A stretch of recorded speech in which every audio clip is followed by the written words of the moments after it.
Alex, est-ce que tu peux rajouter du temps d'écran aux enfants? Et là, Fabrice, vous vous dites, quoi? Ces enfants regardent des écrans? Mais c'est pour mieux lire Sartre et Camus, voyons. Et donc là, la réponse doit être ferme et sans appel. Ah non, je sais pas faire ça, moi. Tu vas dans Family Link. Non, non, mais j'ai pas ça, moi. Je refuse de me voir imposer une charge informatique, en plus de tout le reste. On pense notamment à la charge ménagère, c'est que cette personne se fait quand même pas mal de lessive, la charge médicale, pédiatre, vaccin, dentiste, sans compter la charge émotionnelle. Je vous cache pas qu'un petit Xanax peut s'avérer bien nécessaire de temps en temps. Pour moi, pas pour eux, je précise quand même. Une autre tâche où je cultive mon incompétence, c'est pour nettoyer le filtre du lave-vaisselle et de l'aspirateur. Mon mec est ingénieur, les machines c'est son dada, il fera ça beaucoup mieux que moi, j'aurais peur d'abîmer, et oui. Et si votre mec s'obstine et veut vous montrer comment faire, n'hésitez pas à faire l'idiote, tout simplement.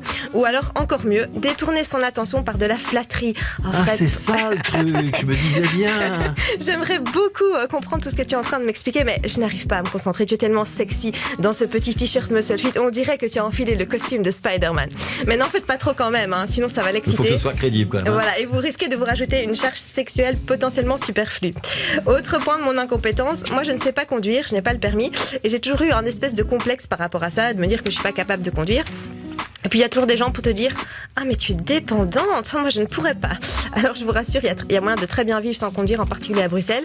Et puis quand c'est moi qui m'occupe des conduites, on prend le bus et c'est très bien aussi. L'autre jour j'avais emmené mon beau-fils et ses copains au foot, et dans les vestiaires il y avait écrit « Fuck de police ». Et là il y a un des potes de mon beau-fils qui dit « Oh, c'est sûrement un policier qui a écrit ça ». Je ne suis pas sûre, mais bon.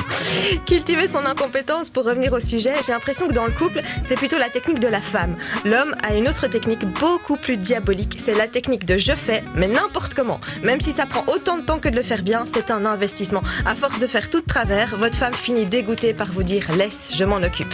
Dans le genre, la lessive, mettre le programme éco à 60 degrés qui va te niquer tout ton linge. Les hommes n'ont aucun scrupule, ils s'en foutent complètement que ton petit pull que tu adorais est complètement rétréci.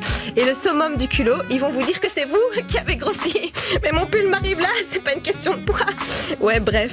Si vous aussi, chers téléspectateurs, vous avez dû développer des stratégies de survie parentale de ce genre, vous pouvez commenter sur les réseaux, je serais curieuse de connaître votre truc à vous.